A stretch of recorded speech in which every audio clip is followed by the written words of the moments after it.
আপনার চোখে ভালোবাসাটা আসলে কি? আমার চোখে ভালোবাসা আসলে শুধু যে একটা ছেলে বা একটা মেয়ের মাঝখানে ভালোবাসা, এটা আই ডোন্ট থিঙ্ক সবসময় হয়।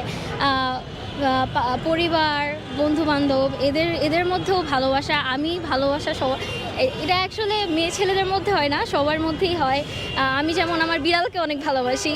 তো ভালোবাসাটা খালি এভাবে মেয়ে ছেলের মধ্যে না বলে যদি সবার মধ্যে দেখা যায়, তাহলে জিনিসটা আরও অনেক ভালো হয়ে ওঠে। মানে আপনি কি মনে করেন যে আমি যদি কোনো দম্পতি বা নারী পুরুষের ভালোবাসা যেটা প্রেম যেটা বোঝায় সেটা যদি বলি, আগের যে কমিটমেন্ট, আন্তরিকতা এগুলা কি কমে গেছে না আগের মতোই আসছে আপনার মনে হয়?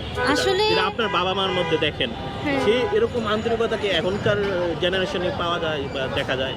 হয়তো কিছুটা কমেছে, কিন্তু দুনিয়াতে ভালো খারাপ মানুষ মিলেই আছে অবশ্যই। তো ভালো আসে, খারাপও আসে, আগের মতো আন্তরিক রিলেশনশিপ থাকে, আবার নাও থাকে, সব মিলায়।